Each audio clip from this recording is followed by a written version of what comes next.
احمدیت زندہ باد زندہ باد زندہ باد احمدیت زندہ باد احمدیت زندہ باد احمدیت زندہ باد احمدیت زندہ باد احمدیت زندہ باد احمدیت زندہ باد احمدیت زندہ باد احمدیت زندہ باد احمدیت زندہ باد احمدیت زندہ باد احمدیت زندہ باد احمدیت زندہ باد احمدیت زندہ باد احمدیت زندہ باد آج چراغ ہر گھر میں ہے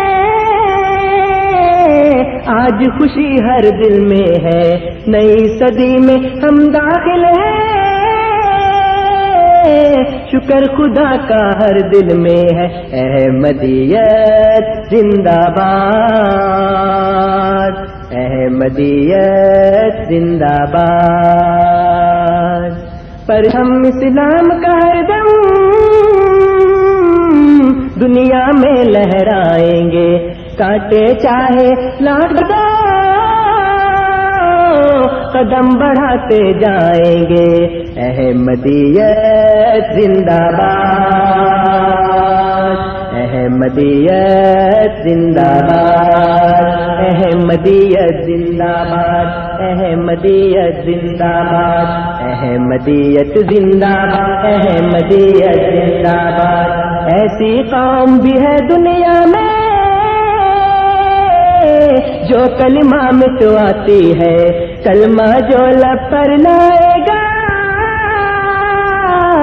جیل سے بھجواتی ہے احمدیت زندہ باد احمدیت زندہ باد احمدیت زندہ باد احمدیت زندہ باد احمدیت زندہ باد احمدیت زندہ باد حق کو اب پہچانو لوگوں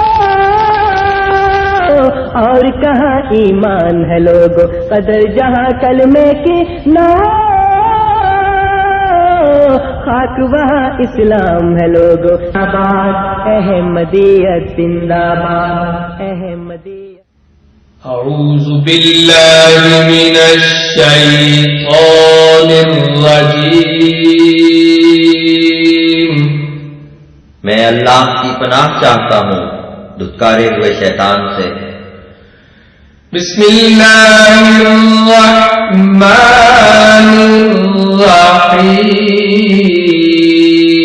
الرحیم اللہ کے نام کے ساتھ جو بے انتہا رحم کرنے والا بن مانگے دینے والا اور بار بار رحم کرنے والا ہے الحمد للہ رب العالمین تمام حمد اللہ ہی کے لیے ہے جو تمام جہانوں کا رب ہے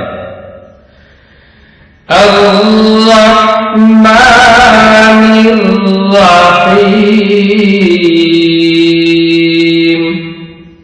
بے انتہا رحم کرنے والا بن مانگے دینے والا اور بار بار رحم کرنے والا ہے مالک یوم الدین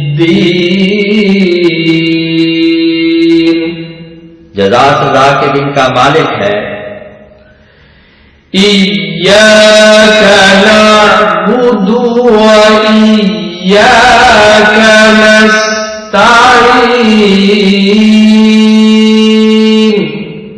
تیری ہی ہم عبادت کرتے ہیں اور تجھی سے ہم مدد چاہتے ہیں اہدنا الصراط المستقیم ہمیں سیدھے راستہ پر چلا صراط الذین انعمت علیہم غیر المغضوب المغضوب عليهم ولا الضالين.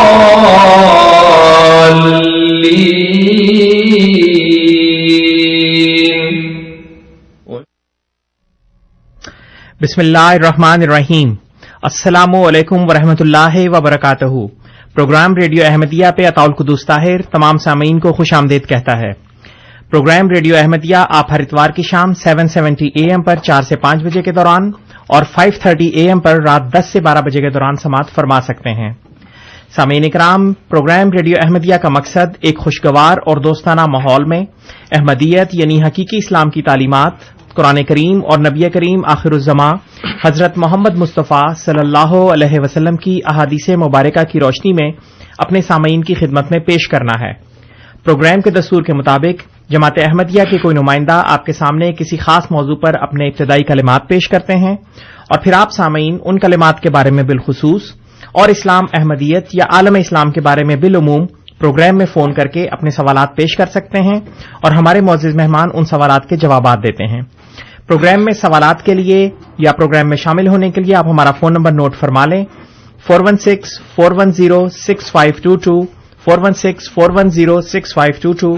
بذریعہ ای میل اگر آپ پروگرام میں شامل ہونا چاہیں تو ای میل کا پتہ ہے QA یعنی کوسچن آنسرز @voiceofislam.ca QA یعنی کوسچن آنسرز @voiceofislam.ca. اگر آپ یہ پروگرام انٹرنیٹ پہ سننا چاہیں تو اس کا پتہ ہے www.voiceofislam.ca. آج ہمارے ساتھ پروگرام میں حافظ عطا الوہاب صاحب موجود ہیں. آپ جامعہ احمدیہ نارتھ امریکہ میں شعبہ تدریس سے وابستہ ہیں اور ہمارے پروگرام میں اکثر شامل ہوتے رہتے ہیں. محترم حافظ صاحب السلام علیکم. وعلیکم السلام ورحمۃ اللہ وبرکاتہ. محترم حافظ صاحب، گزشتہ 2 ماہ سے آپ کی خدمت میں پروگرامز کی ایک سیریز لے کر آ رہے ہیں. گزشتہ ماہ آپ نے انسان کی اخلاقی حالتوں کے بارے میں ہمیں کچھ بیان دیا تھا. آپ آج غالباً اسی موضوع کو جاری رکھیں گے؟ جی حافظ صاحب پلیز. اشہد ان لا الہ الا اللہ وحدہ لا شریک لہ واشہد ان محمدا عبدہ ورسولہ. اما بعد فاعوذ باللہ من الشیطان الرجیم. بسم اللہ الرحمن الرحیم.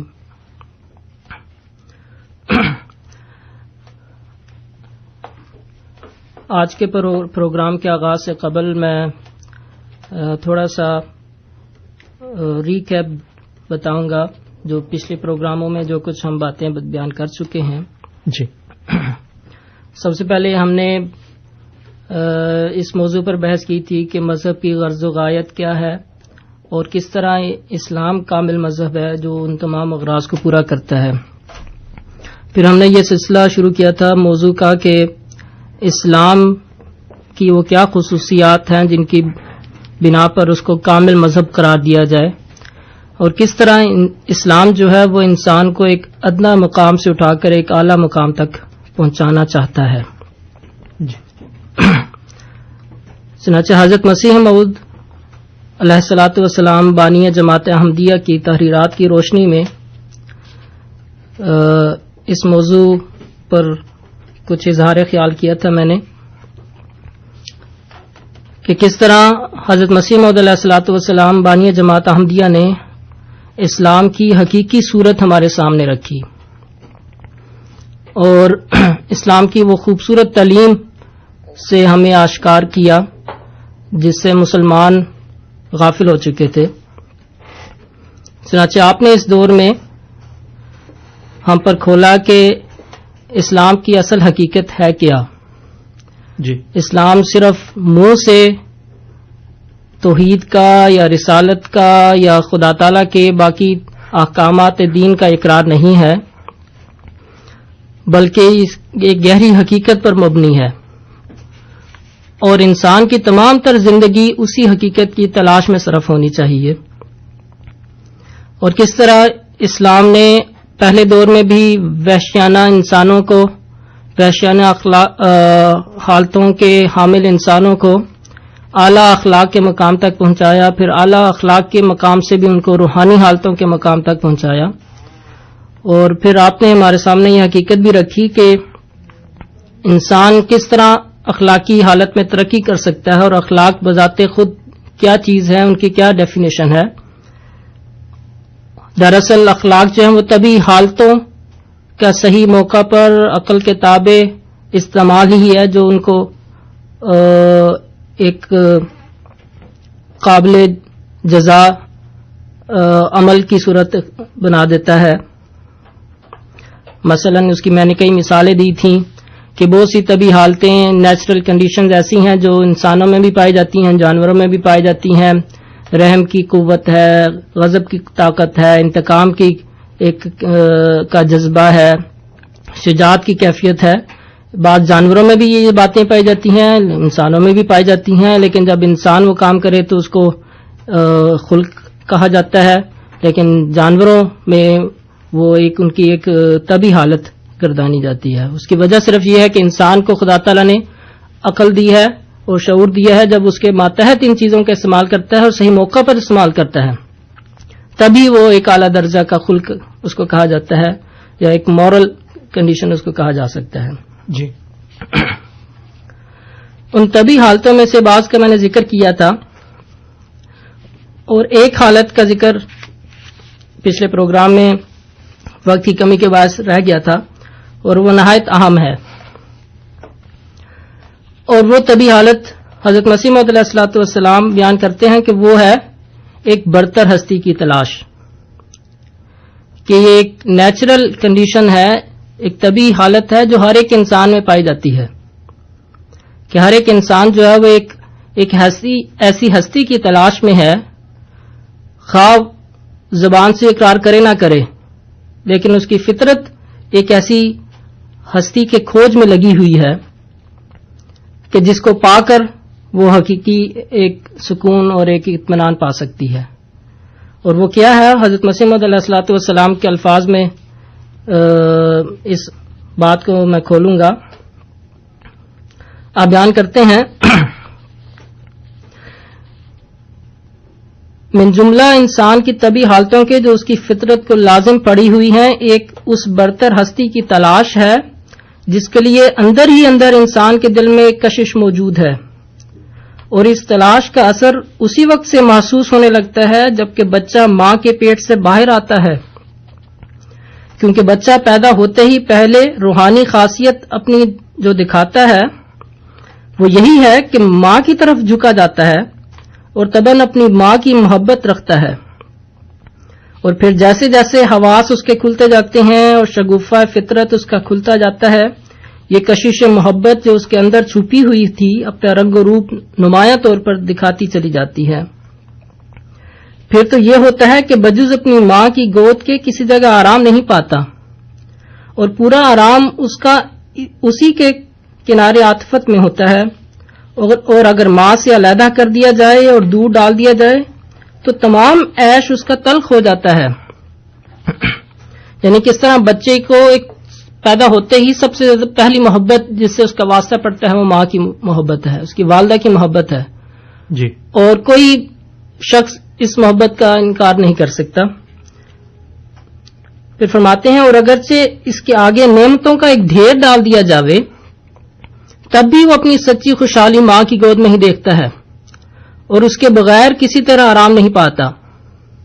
یعنی یہ اتنی زیادہ اسٹرانگ محبت ہے اور اس کی کشش اتنی زیادہ ہے کہ بچے کو آپ جتنی مرضی لالچ دے دیں، اور لیکن آپ اس لالچ کی وجہ سے اس کی ماں سے جدا نہیں کر سکتے. وہ کشش محبت جو اس کو اپنی ماں کی طرف پیدا ہوتی ہے وہ کیا چیز ہے؟ فرماتے ہیں، در حقیقت یہ وہی کشش ہے جو معبودی حقیقی کے لیے بچہ کی فطرت میں رکھی گئی ہے، بلکہ ہر ایک جگہ جو انسان تعلق محبت پیدا کرتا ہے در حقیقت وہی کشش کام کر رہی ہے. اور ہر ایک جگہ جو یہ عاشقانہ جوش دکھلاتا ہے در حقیقت اسی محبت کا وہ ایک عکس ہے. جی. بہت گہرا مضمون ہے جو حضرت مسیح موعود علیہ السلام نے ان 2-3 سطروں کے اندر گویا کہ جس طرح ایک کوزے میں دریا کو بند کرتے ہیں اس طرح اس مضمون کو بند کر دیا آپ نے. فرمایا کہ پہلے بچہ میں ماں کی محبت ہوتی ہے. دراصل وہ محبت جو ماں کے لیے رکھی ہوئی ہے وہ خدا کی محبت کا ایک عکس ہے. جی. اور بعد میں جب انسان جو ہے وہ جوان ہوتا ہے اور دل میں ایک عاشقانہ جوش پیدا ہوتا ہے، وہ بھی دراصل اسی محبت کا عکس ہے. دراصل وہ خدا کی محبت ہے جس کا سایہ کبھی ماں کی محبت کی صورت میں ظاہر ہوتا ہے، کبھی باپ کی محبت کی صورت میں، بہن بھائیوں کی محبت کی صورت میں، پھر بعد میں جب جوان ہوتا ہے تو اولاد اور بیوی کی محبت کی صورت میں. لیکن دراصل محبت خدا کی ہے، اور یہ خدا تعالیٰ کی محبتوں کے یہ ذل ہیں، چھوٹے چھوٹے نقوش ہیں جو دنیا میں ظاہر ہوتے ہیں. تو خدا تعالیٰ نے انسانوں کے دل میں رحم اور محبت کے جذبے ڈالے ہوئے ہیں.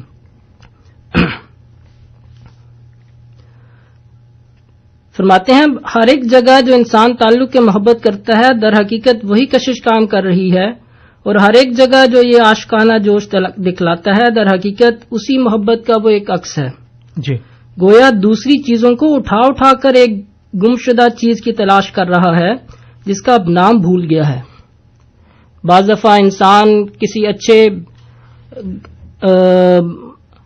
ٹھکانے کی تلاش میں، اچھے گھر کی تلاش میں، نام و نمود شہرت کی تلاش میں آدمی ساری زندگی اپنی کھپا ڈالتا ہے، اور مقصد اس کا یہ ہوتا ہے کہ شاید ان طریقوں سے کسی طرح اس کے دل کو ایک اطمینان اور سکون مل سکے. جی. تو دراصل یہ تمام کی تمام جو خواہشات اور جذبات اس کے دل میں ہے، گویا کہ وہ ایک بچے کی طرح کبھی کسی چیز کو اٹھا کر اس کے ساتھ دل لگانے کی کوشش کرتا ہے، کبھی کسی چیز کو پکڑ کے اس کے ساتھ اپنے دل کو بہلانے کی کوشش کرتا ہے، لیکن دل بہلتا نہیں ہے. کچھ دیر کے بعد جو ہے وہ انسان اس سے اکتا جاتا ہے اور پھر کسی اور چیز کی تلاش میں آگے نکل پڑتا ہے. تو یہ بہت پیارا نقشہ انسان کی فطرت کا، انسان کی طبیعت کا آپ نے کھینچا، جو کہ ہر ایک انسان اپنی زندگی کا مطالعہ کرے تو اس کو نظر آئے گا کہ انسان کی زندگی بالکل اسی طریق پر ہوتی ہے. لیکن اور بچے کی طرح کہ نام بھول چکا ہے اس چیز کا جس کو وہ تلاش کر رہا ہے، اور وہ چیز کیا ہے جس کو خدا کہہ لیں، پرمیشر کہہ لیں، رب کہہ لیں. وہ دراصل وہ واحد و جگانہ ہستی ہے جس کی تلاش، جس کی محبت کی کشش ہے، جو انسان کو کسی دم چین نہیں لینے دیتی. سو انسان کا مال یا اولاد یا بیوی سے محبت کرنا یا کسی خوش آواز کے گیت کی طرف اس کی روح کا کھینچے جانا در حقیقت اسی گمشدہ محبوب کی تلاش ہے. اور چونکہ انسان اس دقیق تر دقیق ہستی کو جو آگ کی طرح ہر ایک میں مخفی اور سب پر پوشیدہ ہے اپنی جسمانی آنکھوں سے دیکھ نہیں سکتا اور نہ اپنی ناتمام عقل سے اس کو پا سکتا ہے، اس لیے اس کی معرفت کے بارے میں انسان کو بڑی بڑی غلطیاں لگی ہیں اور صحف کاریوں سے اس کا حق دوسرے کو دے دیا گیا ہے. جی. فرماتے ہیں کہ انسان کیونکہ خدا تعالیٰ کی ہستی نظر نہیں آتی، لیکن ہم جانتے ہیں کہ خدا تعالیٰ خالق ہے، ان تمام چیزوں کا پیدا کرنے والا ہے. انسان کی آنکھوں کے آگے حجاب حائل ہونے کی وجہ سے وہ ان ظاہری چیزوں کو اپنا معبود اور ان کی پرستش میں شروع لگ جاتا ہے، اور خدا تعالیٰ جو وراء الورا ہستی ہے، ان تمام چیزوں کے پیچھے ان کی خالق اور جس کا حسن اصل میں ان تمام چیزوں میں چمکتا ہے، جی. وہ ان کو چھوڑ کر اس وجود کو چھوڑ کر جو ان ظاہری اور مادی وجود ہیں ان کی تلاش میں لگا رہتا ہے اور ان کی محبت میں گم ہو جاتا ہے. جی. بہت بہت شکریہ حافظ صاحب. سامعین کرام، آپ پروگرام ریڈیو احمدیہ 770 AM پر سماعت فرما رہے ہیں. یہ پروگرام ہر اتوار کی شام 4 سے 5 بجے کے درمیان آپ کی خدمت میں پیش کیا جاتا ہے، اور یہی پروگرام رات 10 سے 12 بجے کے دوران 5:30 AM پر بھی آپ سماعت فرما سکتے ہیں. پروگرام میں شامل ہونے کے لیے آپ ہمارا فون نمبر ایک مرتبہ پھر نوٹ فرما لیں، 4164106522. اور اگر آپ پروگرام میں بذریعہ ای میل شامل ہونا چاہیں تو ای میل کا پتہ ہے QA یعنی question answers @voiceofislam.ca. اور اگر آپ یہ پروگرام انٹرنیٹ پہ سماعت فرمانا چاہیں تو اس کا پتہ ہے voiceofislam.ca. جی حافظ صاحب. جی پھر فرماتے ہیں کہ قرآن شریف میں خدا تعالیٰ نے ایک خوب مثال دی ہے کہ دنیا ایک ایسے شیش محل کی طرح ہے جس کی زمین کا فرش نہایت مصفہ شیشوں سے کیا گیا ہے، اور پھر ان شیشوں کے نیچے پانی چھوڑا گیا ہے جو نہایت تیزی سے چل رہا ہے. اب ہر ایک نظر جو شیشوں پر پڑتی ہے وہ اپنی غلطی سے ان شیشوں کو بھی پانی سمجھ لیتی ہے، اور پھر انسان ان شیشوں پر چلنے سے ایسا ڈرتا ہے جیسا کہ پانی سے ڈرنا چاہیے، حالانکہ وہ در حقیقت شیشے ہیں مگر صاف اور شفاف۔ سو یہ بڑے بڑے اجرام جو نظر آتے ہیں جیسے آفتاب و ماہتاب وغیرہ، یہ وہی صاف شیشے ہیں جن کی غلطی سے پرستش کی گئی، اور ان کے نیچے ایک اعلیٰ طاقت کام کر رہی ہے جو ان شیشوں کے پردہ میں اپنے پانی کی طرح بڑی تیزی سے چل رہی ہے، اور مخلوق پرستوں کی نظر کی یہ غلطی ہے کہ انہی شیشوں کی طرف اس کام کو منسوب کر رہے ہیں جو ان کے نیچے کی طاقت دکھلا رہی ہے۔ یعنی سورہ نمل میں یہ جو مضمون بیان کیا گیا ہے، انہو سرہم ممرد من قواریر کی اس آیت کی تفسیر میں آپ بیان فرماتے ہیں، یعنی یہ تمام کے تمام کائنات کو خدا نے ایک شیش محل سے تشبیہ دی، اور چونکہ خدا تعالیٰ کی ذات انتہائی لطیف ہے، وہ نظر نہیں آتی، اس لیے انسان جو ہے وہ اس خدا کی ذات کو چھوڑ کر بعض دفعہ ظاہری یہ اجرام فلک سے متاثر ہو کر یا کسی اور کی مادی خوبصورتی سے متاثر ہو کر انسان ان چیزوں کی محبت میں مبتلا ہو جاتا ہے۔ اسی مضمون کو آپ نے اپنے شعری کلام میں اس رنگ میں آپ نے بیان فرمایا، خدا تعالیٰ کو مخاطب کر کے فرماتے ہیں، چشمہ خورشید میں موجیں تیری مشہود ہیں، ہر ستارے میں تماشا ہے تیری چمکار کا، تو نے خود روحوں پہ اپنے ہاتھ سے چھڑکا نمک، اس سے ہے شور محبت عاشقان زار کا۔ جی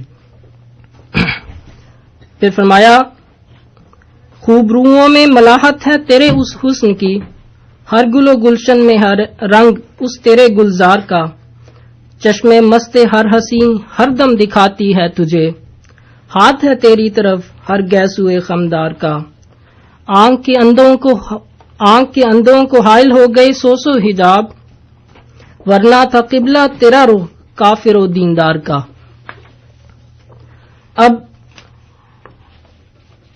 اس آخری طبی حالت کے بیان کے بعد جو روحانی حالتوں کا ذکر آپ نے بیان کیا کہ اسلام نہ صرف انسان کی طبی حالتوں کو سیکل کر کے اخلاقی حالتوں میں تبدیل کرتا ہے بلکہ اس سے اگلا جو قدم ہے وہ روحانی حالتوں کا ہے۔ یہاں یہ بھی ذکر کر دوں گا کہ آپ نے یہ بھی بیان فرمایا کہ ایک جو لامذہب انسان ہے وہ بھی بظاہر بہت سارے اعلیٰ اخلاق کا حامل ہو سکتا ہے، مثلا اس میں شجاعت کی قوت بھی ہو سکتی ہے، وہ اچھا ہمدرد اور رحم کا مادہ بھی اس میں پایا جا سکتا ہے، اور یہ بھی ناممکن ہے کہ وہ اس کا صحیح استعمال کرے کہ وہ اعلیٰ اخلاق شمار کیا جائیں۔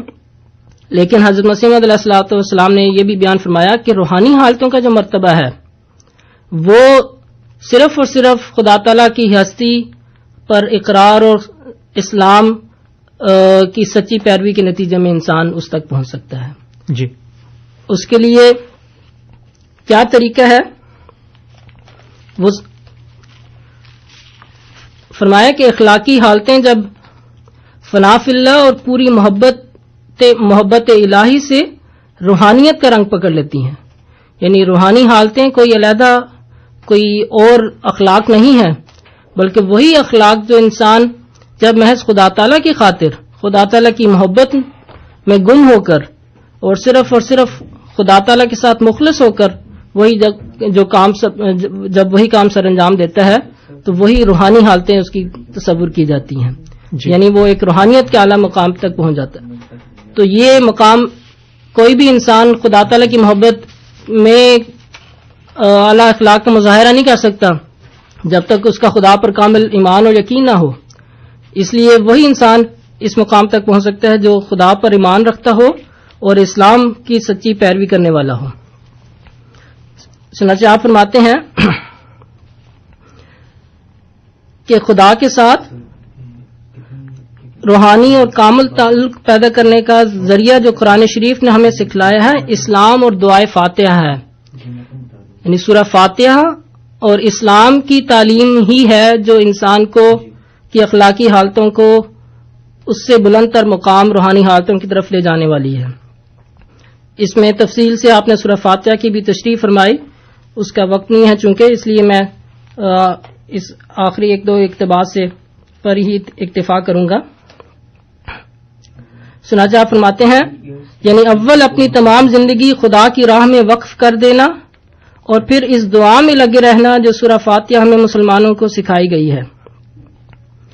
یعنی یہ دو ذریعے ہیں جس کے ذریعے سے انسان روحانی حالتوں تک پہنچ سکتا ہے.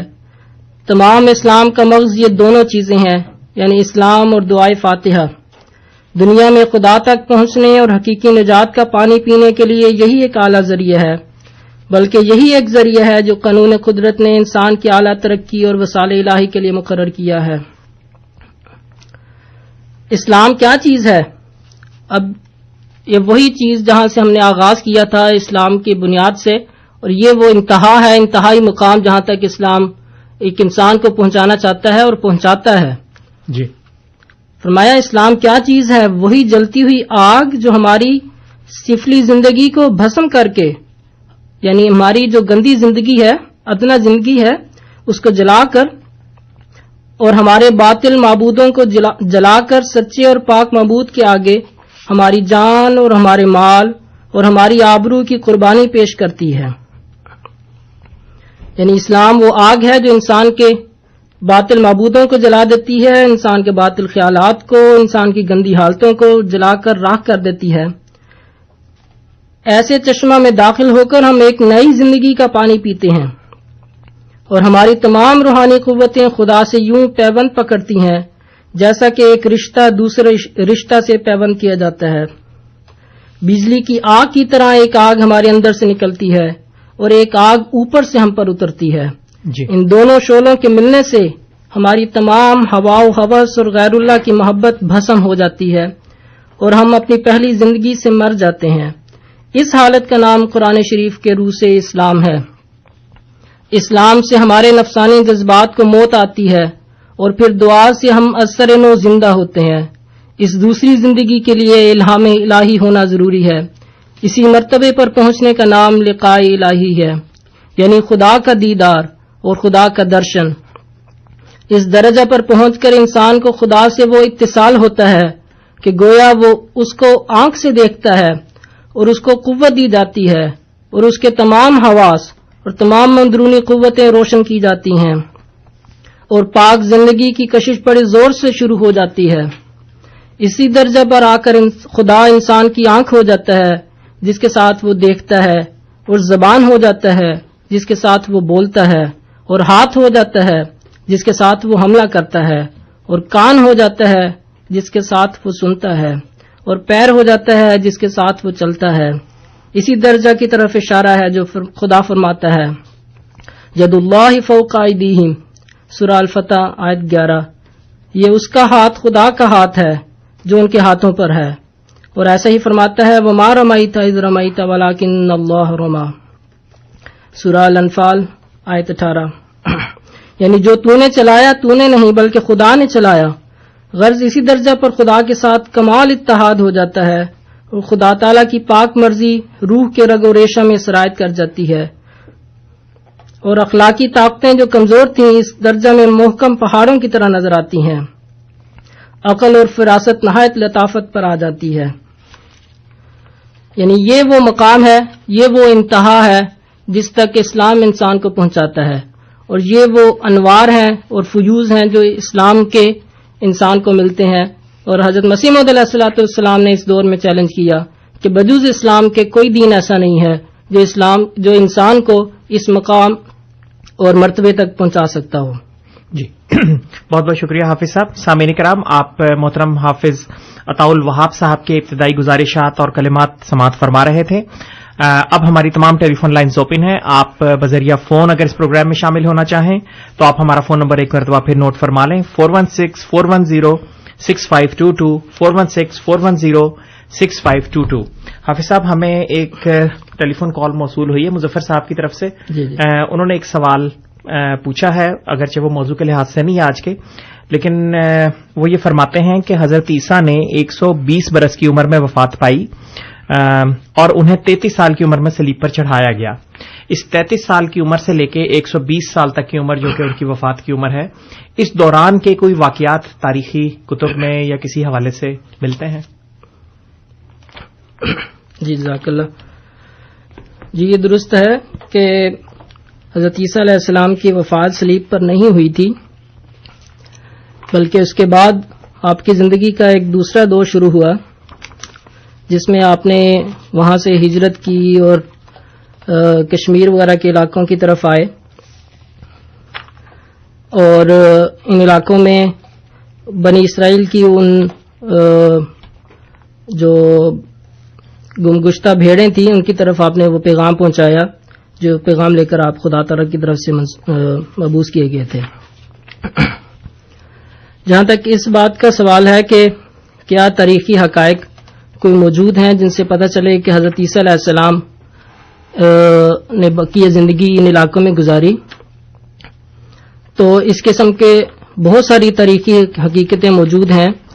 بہت ساری کتابوں میں، تاریخ کی کتابوں میں ذکر موجود ہے کہ ایک شہزادہ نبی ان علاقوں کی طرف آیا تھا، اور جہاں سری نگر میں ان کی قبر ہے وہاں پہ بھی ابھی بھی اسی نام سے معروف ہے کہ یہ ایک شہزادہ نبی کی قبر ہے، اور اس کا نام بھی یوزاسف لیتے ہیں، جو کہ یسوع کی ہی تھوڑی سی بگڑی ہوئی شکل ہے جی۔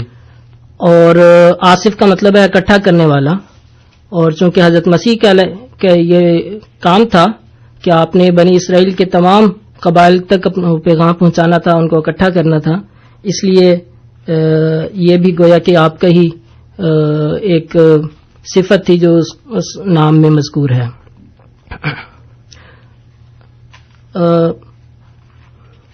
اس کے علاوہ بہت ساری پرانی کتب میں بھی جو ہندوؤں کی اور اسی طرح بعض بدھ مت کی کتب میں بھی اور بعض اور تاریخی کتابوں میں یہ ذکر ملتا ہے کہ حضرت عیسیٰ علیہ السلام ان علاقوں کی طرف ہجرت کر کے گئے تھے اور ان علاقوں میں بنی اسرائیل کو پیغام پہنچایا، اور پھر وہیں پر ہی آپ کی وفات ہوئی۔ بائبل ہی اس بات کا ثبوت دیتی ہے کہ بنی اسرائیل کے بعض قبائل جو تھے وہ گزشتہ زمانوں میں ان کو بعض بادشاہ جو تھے وہ جب قید کر کے لے کے گئے تو افغانستان وغیرہ کے علاقوں میں ان کو آباد کیا تھا جی۔ اس لیے چونکہ آپ بنی اسرائیل کی طرف نبی مبعوث کیے گئے تھے، اور واضح طور پر قرآن کریم میں ذکر ہے کہ آپ رسول الی بنی اسرائیل تھے، اس لیے لازماً آپ کا منصب کا تقاضا تھا کہ آپ تمام تر بنی اسرائیل کے قبائل تک وہ پیغام پہنچائیں۔ جی، بہت بہت شکریہ حافظ صاحب۔ مظفر صاحب، امید ہے آپ کو آپ کے سوال کا جواب مل گیا ہوگا۔ دوران ہفتہ ہمیں 2 ای میلز موصول ہوئی تھیں جو کہ مدیحہ نعیم صاحبہ کی طرف سے تھیں، غالباً ٹورانٹو سے ہی ان کی یہ ای میل آئی ہے۔ ان کے 2 سوال ہیں، وہ میں آپ کی خدمت میں پیش کرتا ہوں حافظ صاحب۔ پہلا سوال ان کا یہ ہے کہ کیا مرد حضرات کو شادی سے پہلے مہندی کے فنکشن کی اجازت ہے، اور کیا دلہا کے گھر والے مہندی لے کر دلہن کے گھر جا سکتے ہیں؟ اس سلسلے میں اسلامی تعلیمات کیا ہے؟ جی، مرد حضرات کو اجازت نہیں ہے مہندی کی، جی، البتہ عورتوں کو اجازت ہے۔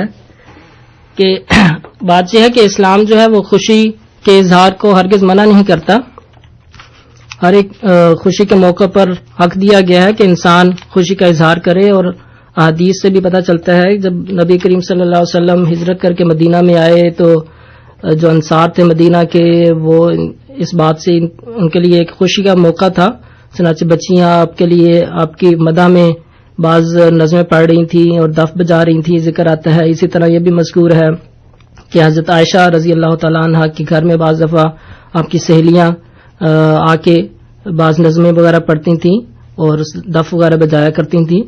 تو جو اچھے اس قسم کے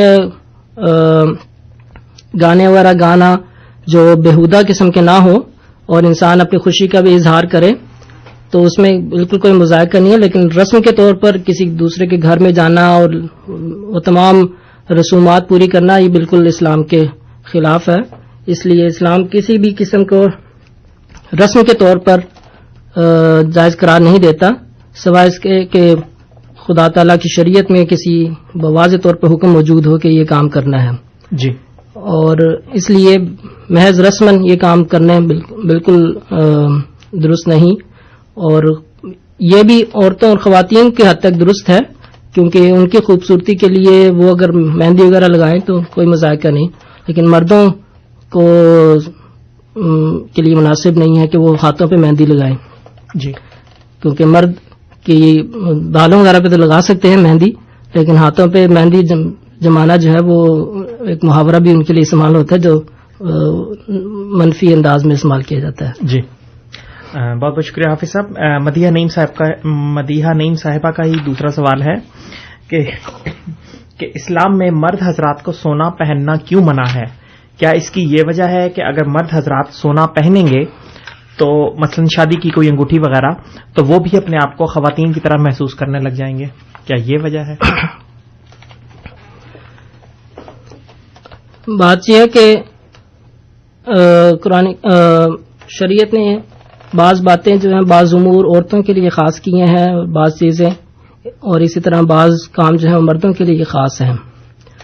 مرد کو خدا تعالی نے قوام بنایا ہے اور اس کا کام ہے کہ وہ اپنے تمام اہل و عیال کی کفالت کرے، ان کے لیے روزی کمائے اور ان کو ہر قسم کے سامان رزق ان کے لیے بہم پہنچانے کی کوشش کرے.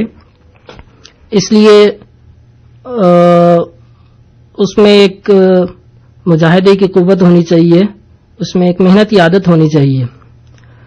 اور جبکہ یہ باتیں جو ہیں کہ مہندی وغیرہ جمانا یا انگوٹھیاں وغیرہ پہننا یا سونا وغیرہ پہننا، یہ انسان کو اس کی جو فطرت ہے، اس کی مرد کی جو خصوصاً فطرت ہے اس کے بالکل منافی ہیں. جی جو ایک تو جی اسی طرح کیونکہ تن آسانی کی زندگی مرد کی زندگی نہیں ہونی چاہیے، اور یہ باتیں جو ہیں وہ تن آسانی کی طرف لے کے جانے والی ہیں کہ انسان جو ہے وہ آسائش میں بیٹھا رہے یا اس قسم کے کام کرے. اور عورت بھی کے لیے بھی یہ چیزیں اس وجہ سے منع نہیں کی گئی یا اس کے لیے جائز قرار دی گئی ہیں کہ ان کی خوبصورتی میں اضافہ کرنے والی ہیں، اور ان کو چونکہ ان کا کام بھی ایک محدود حد تک ہے، ان کا گھر کی حد تک جو ان کے فرائض شریعت نے ان پر کے لیے واجب قرار دیے گئے ہیں، اس لحاظ سے ان کے لیے جائز ہے یہ باتیں یہ کرنا. لیکن مرد کی فطرت اور اس کی جو جہد مسلسل اور اس کی جو محنت کی اس میں ایک تقاضا ہے، اس کے منافی ہیں کہ وہ یہ کام کرے. جی سامعین کرام، آپ پروگرام ریڈیو احمدیہ 770 AM پر سماعت فرما رہے ہیں، اور یہ پروگرام آپ کی خدمت میں ہر اتوار کی شام 4 سے 5 بجے کے درمیان پیش کیا جاتا ہے، اور آپ یہی پروگرام رات 5:30 AM پر رات کو 10 سے 12 بجے کے درمیان بھی سماعت فرما سکتے ہیں. پروگرام میں شامل ہونے کے لیے ہمارا فون نمبر ایک مرتبہ پھر نوٹ فرما لیں: 416-410-6522 416-410-6522. بذریعہ ای میل آپ ہمیں QA یعنی کوشچن آنسرز @voiceofislam.ca پر سوالات ارسال کر سکتے ہیں. اور اگر آپ یہ پروگرام انٹرنیٹ پہ سماعت فرمانا چاہیں تو اس کے لیے ہماری ویب سائٹ کا پتہ ہے www.voiceofislam.ca، اور اس ویب سائٹ پہ آپ اس پروگرام ریڈیو احمدیہ کے گزشتہ تقریباً 2-3 سال کے پروگرام، پرانے ریکارڈڈ پروگرام وہاں پہ آپ سماعت فرما سکتے ہیں آرکائیوز کے سیکشن میں. جی حافظ صاحب، ایک اور سوال کی طرف بڑھتے ہیں جو کہ صفی اللہ صاحب نے پوچھا ہے. انہوں نے یہ سوال پوچھا ہے کہ رسولاً الی بنی اسرائیل قرآن کریم کی ایک آیت ہے جو کہ حضرت عیسیٰ سے متعلق ہے.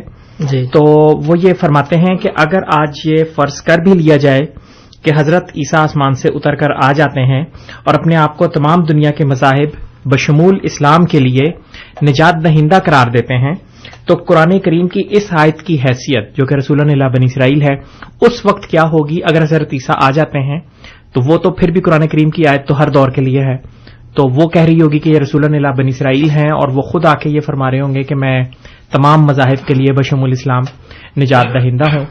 تو اس بارے میں وہ پوچھنا چاہتے ہیں. یہ تو ان سے سوال کرنا چاہیے نا جو حضرت عیسیٰ علیہ السلام کا دوبارہ بس اپنے جسم خاکی کے ساتھ واپس آنا پر یقین رکھتے ہیں. سوال تو ان سے کیا جانا چاہیے. اس لیے ہمارا تو ایمان اور یقین ہے ہی نہیں کہ حضرت عیسیٰ علیہ السلام جو تھے وہ زندہ آسمان پر گئے تھے. ہمارے نزدیک حضرت عیسیٰ علیہ السلام کی وفات وہی اسی طرح طبی طور پر ہوئی جس میں تمام انسانوں کی ہوتی ہے اور تمام انبیاء کی ہوتی ہے، اور جو خدا تعالی کی طرف سے احادیث میں بھی مذکور تھا کہ اس دور میں ایک مسیح نے آنا تھا اور مہدی نے آنا تھا، وہ دراصل ان صفات کا حامل ہونا تھا جو حضرت عیسیٰ علیہ السلام میں مسیحائی کی صفات تھیں. اور وہ حضرت مسیح موعود علیہ الصلوۃ والسلام نے اس دور میں دعویٰ کیا کہ آپ ہی وہ مسیح اور مہدی ہیں جو اس زمانہ میں مسلمانوں کی ہدایت کے لیے اور اسلام کی اثر نو اشاعت کے لیے اور اسلام کے ریوائول کے لیے آپ آئے ہیں. اور ویسے بھی حضرت نبی کریم صلی اللہ علیہ وسلم کی شان کے بھی مخالف بات ہے کہ آپ جو افضل الرسول تھے، جی، تمام نبیوں کے سردار تھے، اور آپ تمام جامع اخلاق کے حامل تھے، اور کوئی بھی ایسی صفت نہیں آپ میں پائی جاتی جس میں آپ تمام انبیاء سے افضل نہ ہو. ہر ایک صفت میں آپ تمام انبیاء سے افضل تھے. تو پھر یہ کیسے ممکن ہے کہ خدا تعالی آپ کے لیے تو زمین میں عام انسانوں کی طرح آپ کا دفن کیا جانا منظور کرے، جبکہ حضرت عیسیٰ علیہ السلام کو یہ ایک رائے دی جائے کہ ان کا زندہ جسم جو ہے وہ آسمان پر اٹھایا جائے. جی، تو حضرت نبی کریم صلی اللہ علیہ وسلم کی بھی شان کی مخالف بات ہے کہ آپ اگر زمین میں دفن ہوئے ہیں تو باقی کوئی نبی زندہ نہیں رہ سکتا. جی،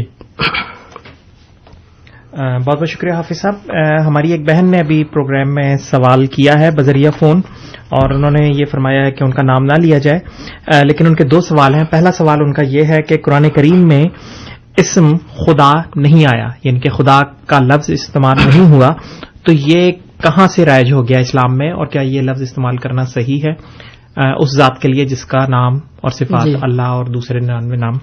جی، قرآن کریم میں یا اسلام میں نماز کا بھی ذکر نہیں ہے، لیکن ہم لوگ جو ہے وہ نماز کا نام ہی بار بار لیتے ہیں، اور دین کی بنیاد جو ہے وہ نماز پر ہے.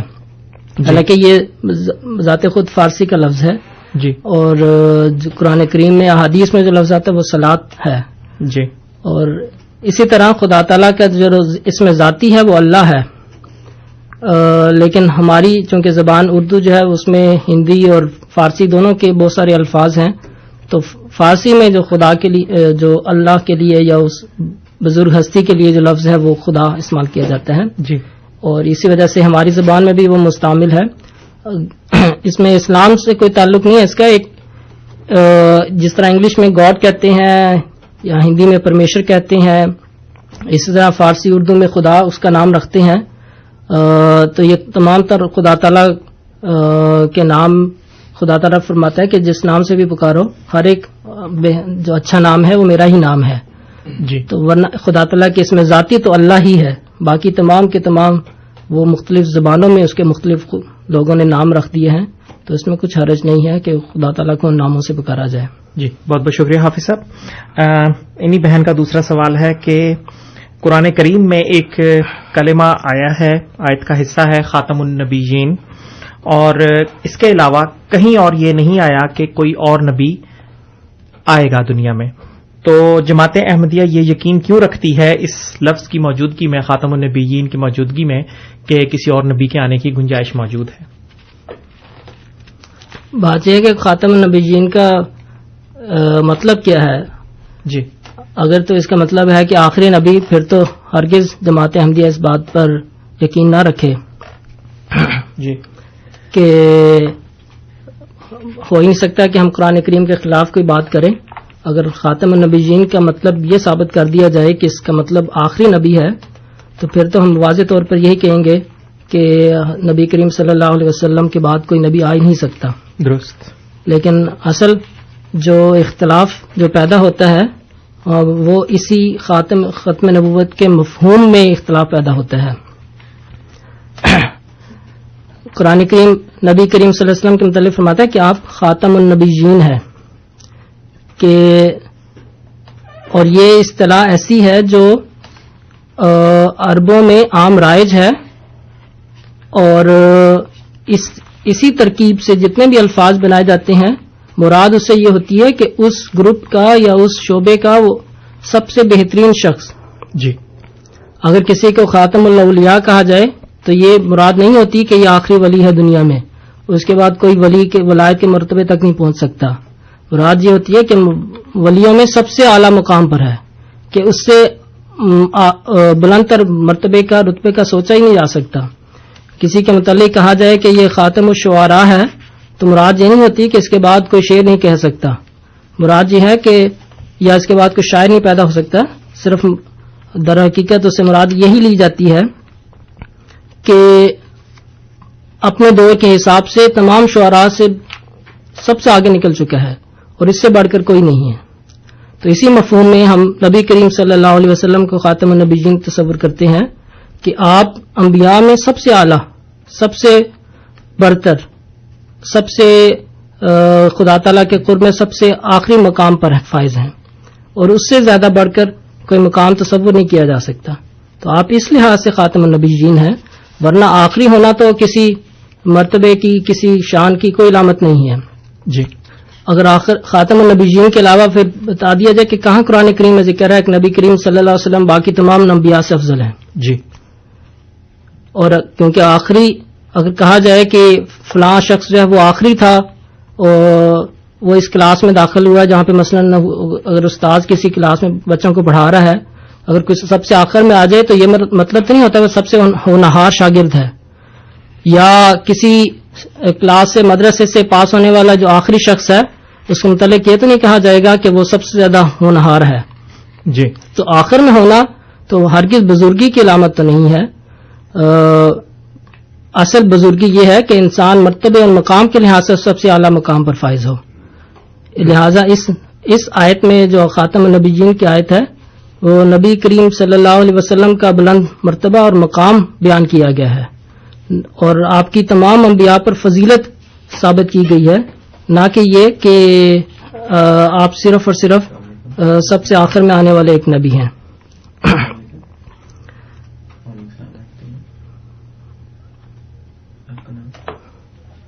جی حافظ صاحب. سامعین کرام، آپ پروگرام ریڈیو احمدیہ سماعت فرما رہے ہیں، اور یہ ہر پروگرام ہر اتوار کی شام 4 سے 5 بجے کے دوران 770 AM پر پیش کیا جاتا ہے، اور یہ پروگرام رات 10 سے 12 بجے کے درمیان 5:30 AM پر بھی پیش کیا جاتا ہے. پروگرام میں شامل ہونے کے لیے آپ ہمارا فون نمبر ایک مرتبہ پھر نوٹ فرما لیں، 4164106522. اس وقت ہمارے ساتھ ایک ٹیلی فون کالر موجود ہیں، حمید صاحب. جی حمید صاحب، السلام علیکم. السلام. جی سر. میں حافظ صاحب سے یہ بات پوچھنی ہے کہ یہ جو حضور پاک صلی اللہ علیہ وسلم کا یہ کہہ رہے ہیں کہ خاتم النبیین کہ مطلب ان کے بعد کوئی نبی نہیں آئے گا، لیکن یہ کہہ رہے ہیں کہ مطلب ان کی سچویشن کلیئر نہیں ہے، یہ کیا کہنا چاہتے ہیں یہ؟ ٹھیک ہے جی حافظ صاحب، وہ چاہتے ہیں حمید صاحب کہ آپ خاتم میں یہ بتا رہا ہوں کہ خاتم النبیین میں ہرگز یہ اشارہ نہیں کہ آپ کے بعد کوئی نبی نہیں آئے گا. قرآن کریم میں واضح طور پر خدا تعالیٰ نے بنی آدم کو سے عہد لیا اور ان کو کہا کہ ان میں انبیاء بھیجے جائیں گے، اور فرمایا کہ تمہارا کام ہے کہ ان انبیاء کی فرمانبرداری کرنا اور ان کی اطاعت کرنا. اسی طرح نبی کریم صلی اللہ علیہ وسلم کے متعلق بھی فرمایا وَمَن يُطِعِ اللَّهَ وَالرَّسُولَ فَأُولَٰئِكَ مَعَ الَّذِينَ أَنْعَمَ اللَّهُ عَلَيْهِم مِّنَ النَّبِيِّينَ وَالصِّدِّيقِينَ وَالشُّهَدَاءِ وَالصَّالِحِينَ، کہ جو اس نبی کی اور اس رسول کی اطاعت کرنے والے ہیں ان کے مقامات جو خدا تعالیٰ نے بیان کیے ہیں ان میں نبوت کا مقام ہے، صدیقیت کا مقام ہے، اور شہادت کا مقام ہے، اور صالحیت کا مقام ہے. اس لیے قرآن کریم کی یہ اس آیت کا مسلمان پیش کرتے ہیں کہ گویا اس سے ثابت ہوتا ہے نبی کریم صلی اللہ علیہ وسلم آخری نبی ہے. اس آیت کا ہرگز منشا نہیں ہے، بلکہ عربی میں خاتم کا لفظ جو ہے وہ استعمال اس لحاظ سے کیا جاتا ہے کہ کسی مرتبے یا مقام کا سب سے اعلیٰ اور افضل شخص. مثلا حضرت علی کے متعلق آتا ہے کہ نبی کریم صلی اللہ علیہ وسلم کی روایت ہے کہ انا خاتم الانبیاء وانت یا علی خاتم الاولیاء، کہ اے علی میں خاتم الانبیاء ہوں اور تو خاتم اولیاء ہے. تو کیا حضرت علی کے بعد مسلم امت میں اولیاء نہیں آئے؟ اگر حضرت علی کے خاتم الاولیاء ہونے کے باوجود مسلم امت میں اولیاء آ سکتے ہیں، اسی طرح نبی کریم صلی اللہ علیہ وسلم کے خاتم الانبیاء کے ہونے کے باوجود آپ کی امت میں انبیاء آ سکتے ہیں، لیکن وہ آپ کی امت میں سے ہوں گے. یہ مقام صرف آپ کو دیا گیا ہے کہ آپ کی امت میں سے نبی آ سکتا ہے، کسی اور امت میں سے نہیں، اور وہ بھی وہی جو آپ کی پیروی کرنے والا ہو، آپ کی کامل اطاعت کرنے والا ہو. کیونکہ جو پچھلی آیت کا میں نے ذکر کیا تھا اس میں واضح طور پر یہ خدا تعالیٰ نے فرمایا جو اللہ کی اطاعت کرے گا اور اس رسول کی اطاعت کرے گا. جی ان کے لیے خدا تعالیٰ نے یہ مقامات کے وعدے فرمائے ہیں. جی جی اس ٹائم حافظ صاحب شکریہ. اس ٹائم ہمارے ساتھ ایک ٹیلی فون کالر لائن پہ موجود ہیں، طارق صاحب. جی طارق صاحب السلام علیکم. ہلو السلام علیکم طارق صاحب. جی وعلیکم السلام. جی سر. یہی جھگڑا ہمیشہ رہتا ہے. آپ یہ ایک قسم کا نا یہ پبلک کو نا کنفیوز کر رہے ہیں، گمراہ کر رہے ہیں. جی آپ سوال اگر طارق صاحب پوچھنا موڑ چاہیں. کے اس کا ترجمہ کچھ اور کرنا، کچھ اور کرنا. آ جائے پھر آپ وہ بات بیان کریں جس سے پبلک جو ہے وہ ہدایت پر آ جائے. آپ بتائیں کیا اس کی تشریح ہے، کیا تفسیر ہے. کیونکہ آخری نبی ہیں، سب کو پتہ آخری نبی ہے. ٹھیک. اور ترجمے کو توڑ موڑ کے پیش کرنا، گمراہ کرنا پبلک کو. اوکے جناب طارق صاحب شکریہ. آپ کا کنسرن ہم محترم حافظ صاحب نے سن لیا. حافظ صاحب اگر آپ مزید کچھ اس پہ ایڈ کرنا چاہیں. جی میں یہ بیان کر رہا ہوں کہ کہنے کا تو ہر کوئی کہہ سکتا ہے، کسی دوسرے آدمی پر الزام لگا سکتا ہے، لیکن دلائل سے بات کرنی چاہیے. دلیل دیں، ثابت کریں کہ کس طریقے سے قرآن عربی کے ترجمہ کے یہ خلاف بات ہے، اور کیا عربی میں اس مفہوم میں عربی زبان میں یہ مفہوم داخل نہیں ہے کہ خاتن کا لفظ جب اس ترکیب کے ساتھ آئے تو اس کے معنی جو ہیں وہ افضلیت کے معنی ہوتے ہیں. تو یہ تو صرف الزام کی حد تک ہو سکتا ہے کہ ہم گویا کے طور مروڑ کو بیان کرتے ہیں. تو اگر اصلی صورت ہے تو پھر لوگوں کے سامنے رکھیں، بیان کریں کہ یہ ہماری بات جو ہے وہ غلط ہے.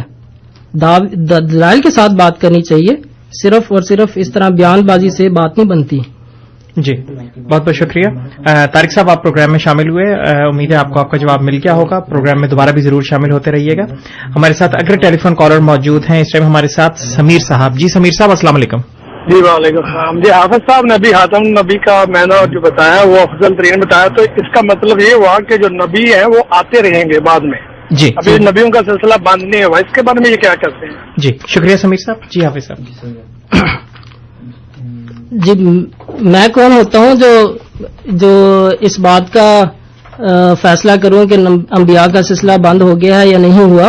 خدا تعالیٰ کے ہاتھ میں ہے. اللہ یعلم حیث یجعل رسالتہ. خدا تعالیٰ قرآن کریم میں بیان کرتا ہے کہ خدا تعالیٰ بہتر جانتا ہے کہ اس نے کہاں پر اور کس موقع پر اور کس جگہ پر انبیاء کو مبعوث کرنا ہے.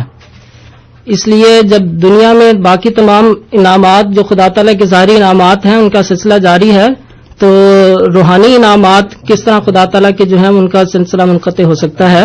اور ان انعامات میں سے نبوت کا انعام سب سے بڑا انعام ہے. جی اور جماعت احمدیہ کے نزدیک حضرت مسیح موعود علیہ الصلوۃ والسلام کے بعد خلافت کا سلسلہ جاری ہے. اور خلافت جو ہے وہ نبی کریم صلی اللہ علیہ وسلم کی حدیث کے مطابق نبوت کے بعد خلافت کا سلسلہ جاری ہوتا ہے. اس لیے جب تک جو خلیفہ ہے وہ نبی کا جانشین ہوتا ہے. جی اور جب تک خلافت کا سلسلہ جاری رہے، جو کہ ہمارے نزدیک جو خلافت راشدہ ہے، تو پھر وہی نبوت کے انبیاء کے کام کرنے والے ہوتے ہیں. جی اور جب تک خدا تعالیٰ ضرورت محسوس نہ کرے، خدا تعالیٰ کو بہتر معلوم ہے کہ کس وقت انسانوں کی ہدایت کے لیے اور کس وقت انسانوں کو گمراہی سے بچانے کے لیے نبی مبعوث کرنا ہے اور کہاں مبعوث کرنا ہے. جی بہت بہت شکریہ حافظ صاحب. اس ٹائم ہمارے ساتھ 2 ٹیلی فون کالرز موجود ہیں اور ہمارے پاس 2 یا 3 منٹ باقی ہیں. ہم ان کے سوالات لے لیتے ہیں. اگر ممکن ہوا تو ان کے جوابات دے دیے جائیں گے، نہیں تو اگلے ہفتے 4 سے 5 بجے کے دوران انشاءاللہ. ہمارے ساتھ ٹیلی فون کالر موجود ہیں اس ٹائم. صباح الدین صاحب. صباح الدین صاحب السلام علیکم. وعلیکم السلام. اگر ٹائم آپ کے پاس نہیں ہے تو میں اگلے ہفتے کال کر لوں گا. چلیں ٹھیک ہے، آپ سوال لکھوا دیں. اچھا میرے 3 سوال ہیں، 2 آپس میں انٹر ریلیٹڈ ہیں. سب سے پہلا سوال یہ کہ حضرت مسیح موعود علیہ السلام کو وحی کیسے پہنچتی تھی؟ اگر دوسرا سوال یہ کہ اگر کوئی فرشتے پہنچاتے تھے تو حضرت مسیح موعود نے ان فرشتوں کے بارے میں کیا بتایا کہ وہ دکھنے میں کیسے تھے؟ اور دوسرا سوال یہ کہ سورہ ناس کے اندر جن جنات کا ذکر ہے، اگر ان کے بارے میں آپ تھوڑی وضاحت کر دیں کہ وہ دکھنے میں کیسے ہیں یا دکھائی نہیں دیتے، تو ان کے بارے میں تھوڑی بہت وضاحت کر دیں. جی بہت بہت شکریہ صباح الدین صاحب، بہت بہت شکریہ. مظفر صاحب کا بھی سوال لے لیتے ہیں تاکہ وہ پروگرام میں شامل ہو جائیں. جی مظفر صاحب السلام علیکم. السلام علیکم مظفر صاحب. اور تبصرہ یہ کہ خاتم النبیین کے بارے میں ایک حدیث یہ بھی ہے کہ مسجد نبوی کے بارے میں خاتم المساجد کہا گیا تھا. جی جی. اور حضرت عائشہ رضی اللہ تعالیٰ عنہ نے یہ فرمایا تھا ایک حدیث میں کہ آج صلی اللہ علیہ وسلم کو خاتم النبیین تو کہو لیکن آخری نبی نہ کہو. جی بہت بہت شکریہ مظفر صاحب. دراصل ہم پروگرام کے بالکل آخری منٹ کی طرف بڑھ گئے ہیں. آپ کا تبصرہ ہم نے سن لیا اور بہت بہت شکریہ پروگرام میں شامل ہوئے. سامعین اکرام، پروگرام ریڈیو احمدیہ آپ کی خدمت میں 770 AM پر پیش کیا جاتا ہے، جو کہ آپ اس وقت سماعت فرما رہے تھے. پروگرام میں آج ہمارے ساتھ محترم حافظ عطاء الوہاب صاحب موجود تھے. ہم محترم حافظ صاحب کے مشکور ہیں کہ آپ پروگرام میں آئے اور سوالات کے جوابات بھی دیے سامعین کو. اس کے علاوہ ہم تمام سامعین کے بھی مشکور ہیں جو اس پروگرام میں کسی نہ کسی رنگ میں شامل ہوتے ہیں، اس کو سماعت فرماتے ہیں اور اس میں سوالات پوچھتے ہیں. آج ہمیں پروگرام میں کنٹرول پینل پہ محترم انیس احمد صاحب کی تکنیکی خدمات حاصل تھیں، ہم ان کے بھی مشکور ہیں. رات 10 سے 12 کے درمیان 5:30 AM پر آپ سے انشاءاللہ پھر ملاقات ہوگی. تب تک کے لیے طاول قدس طاہر کو اجازت دیجیے. خدا تعالی ہم سب کا حامی و ناصر ہو. السلام علیکم ورحمۃ اللہ وبرکاتہ.